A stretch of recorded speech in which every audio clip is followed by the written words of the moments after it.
Hello hi नमस्कार जय Jagannath welcome to my long blog को आपण मानक वेलकम करुच्ची आपण मानकर ढेर सारा क्वेश्चंस की दीदी लॉन्ग ब्लॉग गोटे आनंतु दीदी गोटे लॉन्ग ब्लॉग आनंतु किसी जनकर कमेंट बॉक्स रे सेया ही मेसेज थिला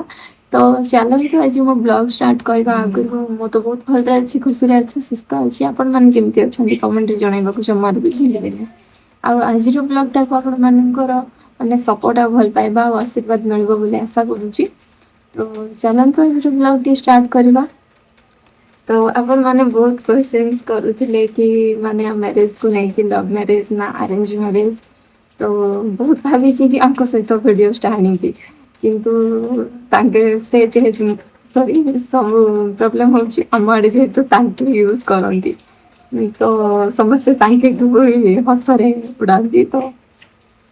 ମାନେ ତାଙ୍କର ମାନେ ତାଙ୍କର ବି ସମୟର ଘର ବା କୌଣସି ଭିଡ଼ିଓରେ ଜମା ମାନେ ସେତ ଏକରେ ବହୁତ ତାଙ୍କର ଲାଜ କ୍ୟାମେରାକୁ ଆସିବା ପାଇଁ ଦୁଇରେ ତାଙ୍କ ପାଖେ ଟାଇମ୍ ନାହିଁ ଆଉ ତ ମୁଁ ଭାବିଲି ତାଙ୍କୁ ଛାଡ଼ିକି ମୁଁ ନିଜେ ହିଁ ଭିଡ଼ିଓସରେ ପଳେଇ ଆସିକି ଆପଣମାନଙ୍କର କ୍ୱେଶ୍ଚିନ୍ସର ଗୋଟେ ଗୋଟେ ସବୁ ତ ଆନ୍ସର୍ ଦେଇପାରିବିନି କିନ୍ତୁ ଗୋଟେ ଗୋଟେ ଆନ୍ସର୍ ଦେବି ତ ବହୁତ ଦିନ ପରେ ଆପଣମାନଙ୍କ ସହିତ ତ ଆପଣମାନଙ୍କର ଆଶୀର୍ବାଦ ଭଲ ପାଇବା ଯେମିତି ମିଳୁଥିଲା ସେମିତି ଦେବେ କାରଣ ବହୁତ ଥର ଭାବିଲି ୟୁଟ୍ୟୁବ୍ ପୁଣି ମୁଁ ଛାଡ଼ିଦେବି କାରଣ 2024ରୁ ୟୁଟ୍ୟୁବରେ ମୁଁ ଅଛି ତ ବହୁତ ମାନେ ମାନେ ମୁଁ ନିଜେ ବହୁତ ମାନେ ଧୈର୍ଯ୍ୟ ହରାଇଗଲିଣି କି ବହୁତ ୟୁଟ୍ୟୁବରେ ଅଛି କିନ୍ତୁ ମାନେ ୟୁଟ୍ୟୁବରେ ସମସ୍ତେ ଭାବୁଛନ୍ତି 30K ମାନେ ମନିଟାଇଜ୍ ହେଇଯାଇଥିବେ ତ ମୁଁ ବି ମାନେ ବହୁତ ଟ୍ରାଏ କଲିଣି ତ ବେଳେବେଳେ ବହୁତ ରାଗ ଲାଗେ ମୁଁ ନିଜେ ଡିଲିଟ୍ କରିଦିଏ ଯେହେତୁ ମୁଁ ଟିକେ ରାଗ କଣ୍ଟ୍ରୋଲ କରିପାରେନି ତ ସେମିତି ହୁଏ ଆଉ ଆପଣମାନଙ୍କର କ୍ୱେଶ୍ଚିନ୍ସ ବାହାଘରକୁ ନେଇକି ଆରେଞ୍ଜ ମ୍ୟାରେଜ ନା ଲଭ୍ ମ୍ୟାରେଜ ନା ଏଇଟା କ'ଣ ତ ଫାର୍ଷ୍ଟ କହିବି କି ଆମ ଯେହେତୁ ଦି ଜଣ ଯାକ ଫ୍ୟାମିଲି ମାନେ ଗୋଟେ ରିଲେଟିଭ୍ସ ହଉ ତ ଆମେ ରିଲେଟିଭ୍ସ ଭିତରେ ହିଁ ଆମର ମ୍ୟାରେଜଟା ହେଇଛି ତ ସେ ବି ମାନେ ଆମ ମୋ ନିଜ ଘର ହେଲା ନୟାଗଡ଼ ଆପଣମାନେ ଯେଉଁମାନେ ମୋ ମାନେ ଆଗରୁ ଅଛନ୍ତି ତ ଆପଣମାନେ ଜାଣିଥିବେ ଆଉ ଯେଉଁମାନେ ଏବେ ଅଛନ୍ତି ତ ଏବେ ଜଷ୍ଟ ମାନେ ଜାଣିବେ ତ ଆମେ ମାନେ ମୋ ଜନ୍ମ ମାନେ ମୋ ବାର୍ଥ ପ୍ଲେସ୍ଟା ହେଲା ନବରଙ୍ଗପୁର ଯେହେତୁ ମୁଁ ନବରଙ୍ଗପୁରରେ ହିଁ ଆମର ପଢ଼ା ସରିଛି ନବରଙ୍ଗପୁରରେ ହିଁ ମୋର ମାନେ ସବୁ ମାନେ ସାନବେଳୁ ଆମେ ନବରଙ୍ଗପୁରରେ ଜନ୍ମ ହେଇକି ନବରଙ୍ଗପୁରରେ ହିଁ ଷ୍ଟଡି କମ୍ପ୍ଲିଟ୍ କରିଛୁ ଆଉ ବାବା ଯେହେତୁ ଆମର ନୟାଗଡ଼ର ଆଉ ମୋ ହଜବେଣ୍ଡ ଆଉ ମୋ ବାବା ଗୋଟେ ଗାଁର ଏଇଟା ଆଜି ଆପଣମାନଙ୍କୁ ମୁଁ କହିଦେଲି କି ମୋ ହଜବେଣ୍ଡ ଆଉ ମୋ ବାବା ଗୋଟେ ଗାଁର ଆଉ ଆମ ଗାଁ ମାନେ ମୋ ଶାଶୁଘର ଆଉ ମୋ ବାପା ଘର ବି ଗୋଟେ ଗାଁ ତ ରିଲେଟିଭ୍ସ ସବୁ ତ ରିଲେଟିଭ୍ସ ଭିତରେ ହିଁ ମ୍ୟାରେଜଟା ହେଇଛି ଆଉ ମ୍ୟାରେଜ ତ ଏଇ 26 ମାନେ ଜୁଲାଇ 26କୁ ଆମର ମ୍ୟାରେଜର 3 month ହେବ ଯେହେତୁ ଏବେ 26ରେ ଆମର ମ୍ୟାରେଜ ହେଇଥିଲା ଆଉ ଏତିକି କହିବି କି ସେ ମାନେ ବହୁତ ଇୟର୍ସ ମାନେ 7 years ୱେଟ୍ କରିଥିଲେ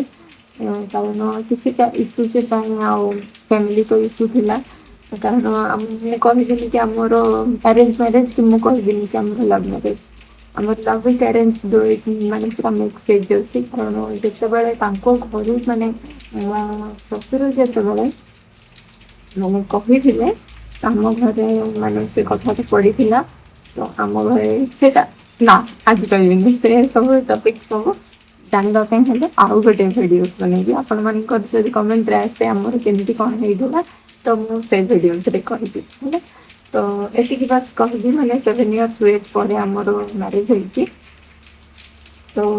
ଆମ ଦି ଫ୍ୟାମିଲିର ବଣ୍ଡିଙ୍ଗ ବହୁତ ଭଲ ଆଉ ଆମକୁ ଆମ ଫ୍ୟାମିଲି ମେମ୍ବର୍ସ ବହୁତ ଭଲ ପାଆନ୍ତି ଆମକୁ ଯେହେତୁ ବହୁତ ମାନେ ବହୁତ ନିରୀହ ସେ ବହୁତ ଭଲ ପାଆନ୍ତି ତାଙ୍କୁ ଆଉ ଆଉ ମୋତେ ତ ଏବେ ଯାଏଁ ବି ଫିଲ୍ ହେଉନି କି ମୁଁ ମ୍ୟାରେଜ ହେଇଯାଇଛି ମୋତେ କାରଣ 3 month ଗାଁରେ ରହିଲି ତାପରେ ଏବେ ତ ଆମେ ଭୁବନେଶ୍ୱର ସିଫ୍ଟ ହେଇଯାଇଛୁ କାରଣ ଆଙ୍କର ଯେହେତୁ ଭୁବନେଶ୍ୱରରେ ଏବେ ଅଛନ୍ତି ସେ ତ ଭୁବନେଶ୍ୱର ସିଫ୍ଟ ହେଇଯାଇଛି ତାପରେ ଏବେ ଯାଏଁ ମୋତେ ଫିଲ୍ ହେଇନି ମୁଁ ମ୍ୟାରେଜ ହେଇଛି କାରଣ ଆମ ଦି ଜଣଙ୍କ ଭିତରେ କେବେ ବି ହଜବେଣ୍ଡ ୱାଇଫ୍ର ବଣ୍ଡିଙ୍ଗ ମାନେ ମାନେ ଆମେ ପୁରା ବହୁତ ସାଙ୍ଗ ଭଳିଆ ଆମେ ଏବେ ବି ମାରିଗୋଳ ଲାଗୁ ଏବେ ବି ଆମ ଭିତରେ ସେମିତି ଭଲ ପାଇବା ଏବେ ବି ସେମିତି ମାନେ ଗୋଟେ ଫ୍ରେଣ୍ଡସ୍ ମାନେ ଯେମିତି ମାନେ ତାଙ୍କ ଭିତରେ ସେମିତି ବଣ୍ଡିଙ୍ଗ ଆମ ଦି ଜଣଙ୍କ ଭିତରେ ସେମିତି ବଣ୍ଡିଙ୍ଗ तो लाइफ रे बहुत प्रॉब्लम होती बहुत किसी होती तो फाइनली आज ये जगह तो हम एते इजीली आम ए जगह ना आपण मानकर माने सपोर्ट ଏବେ ତ ମୁଁ 2024 ଯେହେତୁ ୟୁଟ୍ୟୁବରେ ଅଛି ମାନେ ବହୁତ ଇୟର୍ ମାନେ ବହୁତ ଇୟର୍ସ ହେଇଗଲାଣି ତ ଏବେ ଆଉ ଗୋଟେ ଜିନିଷ ଆପଣମାନଙ୍କୁ ସେୟାର କରିବି କି ମୁଁ ୟୁଟ୍ୟୁବ କାହା ପାଇଁ ନୂଆ ୟୁଟ୍ୟୁବକୁ ଆସିଥିଲି ଏବେ ତ ଡାଇରେକ୍ଟ ପବ୍ଲିକ ସବୁ ଜିନିଷ ହେଇସାରିଲାଣି ତ ମୁଁ ୟୁଟ୍ୟୁବ ଆଙ୍କ ଯୋଗୁରୁ ହିଁ ମୁଁ ୟୁଟ୍ୟୁବକୁ ଆସିଥିଲି ସେ ଷ୍ଟୋରିଟା ଆପଣମାନଙ୍କୁ ଆଜି ସେୟାର କରୁଛି ଯେତେବେଳେ ମୁଁ ଇନଷ୍ଟାରେ ଭିଡ଼ିଓ ବନାଉଥାଏ ସେତେବେଳେ ମୋର ଆଙ୍କ ସହିତ ମୋର 10th ପରେ କଥାବାର୍ତ୍ତା ମୋର 7 years ସେ ମୁଁ ମାନେ ୱେଟ୍ କରିଥିଲୁ ମାନେ ଆଙ୍କ ପରେ ମୋ 10th ପରେ ମୋର 10th କ୍ଲାସ୍ ସରିଥାଏ 10th କ୍ଲାସ୍ ସରିଥାଏ ପ୍ଲସ୍ ଟୁ ଆଡମିସନ୍ ହେଇନଥିଲା ପ୍ଲସ୍ ଟୁ ଆଡମିସନ୍ ହେଇନଥିଲା ସକାଳେ ତ ମୁଁ ଭିଡ଼ିଓ କରୁ ଇନଷ୍ଟାରେ ଭିଡ଼ିଓ କରୁଥିଲି ମାନେ ଫାଷ୍ଟ ତାପରେ ଏମିତି ମୁଁ ଚାଲେ ଭିଡ଼ିଓ ବନାଏ ମାନେ ପ୍ଲସ୍ ଟୁ ସେକେଣ୍ଡ ଇୟର ମାନେ 2 years ସେକେଣ୍ଡ ଇନଷ୍ଟାରେ ଭିଡ଼ିଓସ୍ ବନେଇଛି ତ ସେତେବେଳେ ହିଁ ମୁଁ ଯେହେତୁ କଣ୍ଟାକ୍ଟ ଉଠାଉ ଆମର ଏମିତି ମାନେ କଥାବାର୍ତ୍ତାର ସେ ମତେ କହିଲେ କି ଆଉ ତମେ ୟୁଟ୍ୟୁବ ଭଲ ୟୁଟ୍ୟୁବରେ ଭିଡ଼ିଓସ୍ ବନେଇବ ତ ମତେ ଏତେ କିଛି ବି ଜାଣିନଥାଏ ୟୁଟ୍ୟୁବ ବିଷୟରେ ମାନେ ମୁଁ କିଛି ବି ଜାଣିନଥାଏ କିନ୍ତୁ ଏତିକି ଜାଣିଛି ୟୁଟ୍ୟୁବରେ ଭିଡ଼ିଓସ୍ ବନାନ୍ତି ତାପରେ ମତେ କିଛି ବି ଜଣାଉଥିଲେ ସିଏ ବି କହିଲେ କି ମତେ ବି ମାନେ କିଛି ଆସେନି କିନ୍ତୁ ତମେ ୟୁଟ୍ୟୁବ ଦେଖିକି ଜାଣିପାରିବ କି କେମିତି କଣ ବନେଇବ ଆଉ କେମିତି କଣ ଛାଡ଼ିବ ତ ଯେତେବେଳେ ତାଙ୍କର ବ୍ୟାକଗ୍ରାଉଣ୍ଡ ଗୋଟେ ସପୋର୍ଟ ମିଳିଲା ନା ସେତେବେଳେ ଆଉ ଯଦି ସିଏ ଚାହିଁଥିଲେ ମୋ ଭିଡ଼ିଓସ୍ କେବେ ବନେଇ ପାରିନଥାନ୍ତି ଯଦି ସିଏ ମତେ ମନା କରିଥାନ୍ତେ ନା ତମେ ଭିଡ଼ିଓସ୍ ବନେଇଦେଲେ କେବେ ମୁଁ ବନେଇ ନଥାନ୍ତି ତ ତାଙ୍କର ସପୋର୍ଟ ରହିଛି ଆଉ ଏବେ ବି ମୋର ନିଜକୁ ସବୁବେଳେ ଲାଗୁଛି ଏଥିପାଇଁ କି ମତେ ସେ କୌଣସି ଜିନିଷ ମନା କରିନାହାନ୍ତି ସେ ଜାଣିଛନ୍ତି ନା ତମେ ଠିକ ତ ମାନେ ଜାଣିକି ସେମିତି କିଛି ଭୁଲ ଭଲ କାମ ବି ସେ ଜାଣିଛନ୍ତି ମୋର ସେମିତି କିଛି ବି ମୁଁ କରେନି ତ ସେ ଏତିକି ମାନେ ମୋ ଉପରେ ଫ୍ରିଡମ ମାନେ ପୁରା ଦିଅନ୍ତି ସିଏ ତମ ଇଚ୍ଛା ତମ ଲାଇଫ ତମେ କେମିତି ବି ରୁହ ଏବେ ବି ରିସେଣ୍ଟ ମୋ ମ୍ୟାରେଜ ହେଲା ପରେ ମୁଁ ବହୁତ ଲୋକ ମାନେ ଫ୍ୟାମିଲିରେ ସେଟ୍ କି ସମୟ ପିନ୍ଧ ଶାଢୀ ପିନ୍ଧ ସେମିତି ସେ ମତେ ଗୋଟେ ଜିନିଷ କହନ୍ତି କି ତାଙ୍କର ମାନେ ଟିକେ ବହୁତ ଭଲ କି ସେ ମତେ କହନ୍ତି ନା ତମେ ଡ୍ରେସ ପିନ୍ଧ ଡ୍ରେସଟା ଆମର କଣ ଫୁଲ ବଡି କଭର ହେଇକି ରହିଲା ଶାଢୀରେ ଶାଢୀ ପିନ୍ଧିଲା ମାନେ ପେଟ ଦେଖାଯିବ ପିଠି ଦେଖାଯିବ ସେଇଟା ଶାଢୀ ପିନ୍ଧେ କେବେ ଫଙ୍କସନ ହେଲେ ଏମିତି ପିନ୍ଧେ କିନ୍ତୁ ପ୍ରାୟ ଟାଇମ୍ସ ମତେ କହନ୍ତି ତମେ ଡ୍ରେସ ହିଁ ପିନ୍ଧ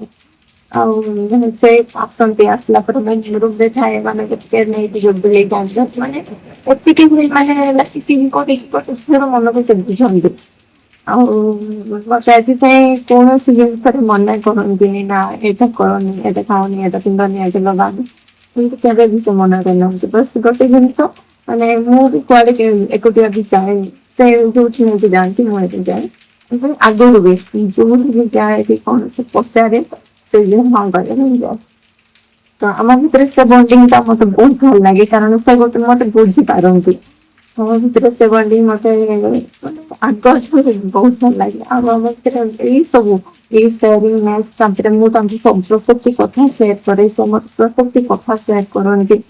ଏମିତି ହେଇକି ଆମ ଭଲ ପାଇବାଟା ବହୁତ ଷ୍ଟ୍ରଙ୍ଗ ହେଇଗଲା ଆଉ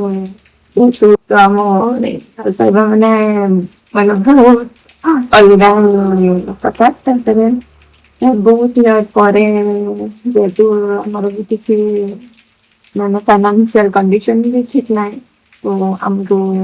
ମ୍ୟାରେଜ କରିବାକୁ ପଡିଲା ଆଉ ଦି ଜଣ ମତେ ବି କିଛି ମୋ ଲାଇଫରେ ଷ୍ଟାଣ୍ଡ ହବାର ଅଛି କାରଣ ମତେ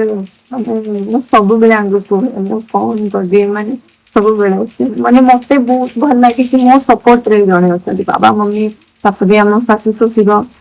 ମୋ ସପୋର୍ଟରେ ସମସ୍ତେ ଅଛନ୍ତି ସେଇଟା ମତେ ବହୁତ ଖୁସି ଲାଗେ କି ସପୋର୍ଟ ଅଛନ୍ତି ତ ଆପଣମାନଙ୍କ ପାଇଁ କଣ କହିବି ବହୁତ ସାରା ଜିନିଷ କି ବାହାଘର ପରେ କିଛି ଜଣଙ୍କ ଲାଇଫ କିନ୍ତୁ ହଁ ବହୁତ ମନେ ପଡୁଛି କାରଣ ମୁଁ ଯେହେତୁ ଗାଁରେ ଏଇଠି ରହିଲି ମୁଁ ସବୁ ମାନେ ନବରଙ୍ଗପୁରରେ ହିଁ ମୁଁ ସବୁବେଳେ ରୁହେ ଆମ ସେଇଠି ଆମର ପରମାନେଣ୍ଟ ପୁରା ମାନେ ସବୁ ହେଇଯାଇଛି ତ ସେଇଥିପାଇଁ ତ ଦୁଃଖ ଲାଗୁଛି କାରଣ ବହୁତ ମାନେ ଆମ ନବରଙ୍ଗପୁରରେ ଏଇଟା 500 କିଲୋମିଟର ପାଖାପାଖି 500-600 କିଲୋମିଟର ପାଖାପାଖି ସେ ଦୂର ମାନେ ବହୁତ ଦୂର ଘରକୁ ଚାହିଁଲେ ବି ସଡନଲି ଯାଇପାରୁନି। ଆଉ ଯେବେ ବି ମାନେ ମମି ଆସିକି ରହୁଥିଲେ ବହୁତ ଖୁସି ଲାଗୁଥିଲା ମମି ପଳେଇଲେ। ତାପରେ ଯେତେବେଳେ ଘରକୁ ଯିବାକୁ ଇଚ୍ଛା ହଉଛି ନା ମାନେ ପୁରା ଜଗିକି ବସିବାକୁ ପଡୁଛି ଛୁଆଙ୍କର କେବେ ଛୁଟି ମିଳିବ ଆଉ ଘରକୁ ଯିବୁ। ତ ସେଇ ଜିନିଷଟା ତ ଟିକେ ବହୁତ ମାନେ ମିସ୍ କରୁଛି ବାବା ମମି ମାନେ ମୋ ଭାଇ ତାପରେ ଆମ ଘରେ ମୋ ଆଈ ଅଜା ମାନେ ମାଇଁ ମୋ ଛୋଟ ଭଉଣୀ ମାନେ ସେମାନଙ୍କୁ ବି ବହୁତ ମିସ୍ କରୁଛି ଆମ ବାବୁକୁ ବହୁତ ମିସ୍ କରୁଛି ମୋ ମାମା ତା ମାମୁଁ ଘର ଫ୍ୟାମିଲି ଯେହେତୁ ଆମ ଅଜା ଘର ଆଉ ଆମ ଘର ପୁରା ପାଖରେ ତ ସମସ୍ତଙ୍କୁ ମିସ୍ କରୁଛୁ। ତ ନେକ୍ସଟ ମନ୍ଥ ତ ଘରକୁ ମୁଁ ଯାଉଛି କାରଣ ଦଶ ମଙ୍ଗଳାରେ ଯେତିକି ଯାଇଥିଲୁ ମତେ ଲଙ୍ଗ ଜାଣି ସାରିନି କାରଣ ସେତେବେଳେ ମୁଁ ନିଜେ ହିଁ ମୋ ଘରେ ଛାଡିବା ଇଏରେ ଦୁଃଖ ଥିଲି। କାରଣ ମୁଁ ହଷ୍ଟେଲରେ ରହୁଥିଲି ଗ୍ରାଜୁଏସନ ବି ହଷ୍ଟେଲରେ ରହିଲି। ତାପରେ ଏବେ 2 years ହେଲା ସବୁ ଘରେ ରହୁଥିଲି। କିନ୍ତୁ ରହିଥିଲି ତ ଗ୍ରାଜୁଏସନରେ ବି ମୁଁ ମାନେ ସପ୍ତାହକୁ 2 ସପ୍ତାହକୁ ଥରେ କେବେ ଛୁଟି ହେଲେ ଘରକୁ ପଳେଇଯାଏ। ତ ଏବେ କଣ ଚାହିଁଲେ ବି ସେମିତି ଟିକେ ଯାଇ ହଉନି କାରଣ ମୁଁ ଯଦି ଯିବି ଟିକେ ହଇରାଣ ହେଇଯିବି। ତ ରୋଷେଇ ବି ବେଶୀ କାହିଁକି କାରଣ ସେ ବି ଆସିବେ ଟାଇମ୍ ରୋଷେଇ କରି ଖାଇଲା ବେଳକୁ ପ୍ରୋବ୍ଲେମ ହବ। ତ ସେଇ ଜିନିଷ ଟିକେ ମୋ ଲାଇଫରେ ଚେଞ୍ଜ ହେଇଯାଇଛି କି ଚାହିଁଲେ ଘରକୁ ଯାଇପାରିବିନି। ତ ଆପଣମାନେ ତ ଜାଣିଥିବେ ଯୋଉମାନେ ମ୍ୟାରେଜ ହେଇଯାଇଥିବେ କି ମାନେ ଆମମାନେ କି କେତେ ଖୁସି ମାନେ ନିଜ ବାପା ଘରକୁ ଯିବାକୁ। ଟିକେ ଲାଇଫରେ ସେଇ ଜିନିଷ ଯାକ ଚେଞ୍ଜ ହେଇଛି ଆଉ ଅଦରୱାଇଜ କିଛି ବି ଚେଞ୍ଜ ହେଇନି। ଯେମିତି ବାବା ମମି ଯେମିତି ଶାଶୁ ଶଶୁର ତାଙ୍କର ତାଙ୍କୁ ସବୁବେଳେ ଡେଙ୍ଗୁ ବୋଲି ଡାକେ କାରଣ ସେ ବହୁତ ଟିକେ ହାଇଟ୍ ଅଛନ୍ତି। ତ ତାଙ୍କର ମୋର ସେମିତି ହିଁ ବଣ୍ଡିଙ୍ଗ ତ ଏସବୁ ଜିନିଷ ଲାଇଫରେ ଚାଲିଛି ଆଉ ଆପଣ ମାନଙ୍କର ଏଇ ଭଲ ପାଇବା ମିଳିବ ବୋଲି କିଛିଟା କଥା କହୁ ମନର କଥା ଆପଣ ମାନଙ୍କୁ ସେୟାର କରୁଛି। ଯଦି କିଛି ଭଲ ଲାଗିଥିବ ତ ଆପଣ ମାନେ ଏଇ ବ୍ଲଗରେ କମେଣ୍ଟ କରିବେ ଆଉ ଗୋଟେ ଲାଇକ୍ ସବସ୍କ୍ରାଇବ କରିଦେବେ ଆଉ ସପୋର୍ଟ କରିବେ ବୋଲି ଆଶା କରୁଛି ସମସ୍ତଙ୍କୁ ରହିଲି ବାବା ଜୟ ଜଗନ୍ନାଥ।